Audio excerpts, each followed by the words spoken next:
ಉತ್ತರ ಕನ್ನಡ ಜಿಲ್ಲೆ ಅಂದರೆ ಅಲ್ಲಿ ಅನೇಕ ದೇವಾಲಯಗಳು ಮತ್ತು ಹಚ್ಚ ಹಸಿರಿನ ಪರಿಸರ ಬಹಳ ಖುಷಿ ಕೊಡುವಂಥದ್ದು. ಇವತ್ತು ನಾವಿರುವಂತಹ ಜಾಗ ಅಂಕೋಲಾ, ಉತ್ತರ ಕನ್ನಡ ಜಿಲ್ಲೆಯ ಗೋವಾ ಹಾದಿಯಲ್ಲಿ ಬರುವಂತಹ ಜಾಗ ಇದು ಅಂಕೋಲಾ ಅಂತ.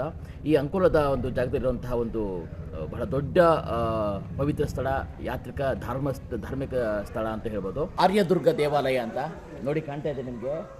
ಬಹಳ ದೊಡ್ಡ ಒಂದು ವಿಸ್ತಾರವಾದಂತಹ ಜಾಗದಲ್ಲಿ ಇರುವಂತಹ ದೇವಸ್ಥಾನ ಇದು ಆರ್ಯದುರ್ಗ ದೇವಾಲಯ. ಈ ದೇವಸ್ಥಾನದ ಪ್ರತೀತಿ ಹೇಳಬೇಕು ಅಂದರೆ, ಈ ದೇವಸ್ಥಾನ ಮುಂಚೆ ಇದ್ದಿದ್ದು ಕಾರವಾರದ ಒಂದು ಐಲ್ಯಾಂಡಲ್ಲಿ ಇತ್ತು ಅನ್ನೋಂಥ ಒಂದು ಮಾತಿದೆ.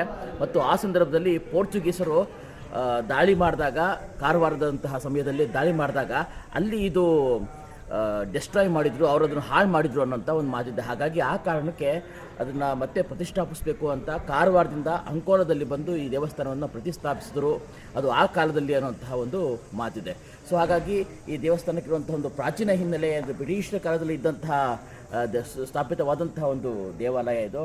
ಹಾಗಾಗಿ ದೇವರು ಕೂಡ ತುಂಬ ಚೆನ್ನಾಗಿದೆ. ನಾವು ಹೇಗೆ ನಮ್ಮ ಮೈಸೂರು ಚಾಮುಂಡೇಶ್ವರಿ ಅಂತ ಅಥವಾ ಬೇರೆ ಬೇರೆ ದೇವಿಗಳು ಏನು ನೋಡ್ತೀವಿ, ಈ ದೇವಿನೂ ಕೂಡ ಬಹಳ ಪವರ್ಫುಲ್ ಆದಂಥ ಒಂದು ದೇವಸ್ಥಾನ ಅಂತ ಇಲ್ಲಿರೋ ಸ್ಥಳೀಯರು ತಿಳಿಸಿದ್ದಾರೆ. ಅದು ಬಿಟ್ಟು ಅನೇಕ ಮತ್ತಷ್ಟು ಮಾಹಿತಿ ಇದ್ರ ಬಗ್ಗೆ ಅಷ್ಟು ಲಭ್ಯವಾಗಿಲ್ಲ. ಆದರೆ ಈ ದೇವಸ್ಥಾನದ ಒಳಗಡೆ ಪ್ರಾಣಾಂಗಣ ಕೂಡ ನಿಮಗೆ ಬೇರೆ ಬೇರೆ ದೇವಸ್ಥಾನಗಳಿದೆ. ಅಲ್ಲಿ ಸೋಮೇಶ್ವರ ಸ್ವಾಮಿ ದೇವಸ್ಥಾನ ಇದೆ. ಇದು ಸೋಮೇಶ್ವರ ಸ್ವಾಮಿ ದೇವಸ್ಥಾನ.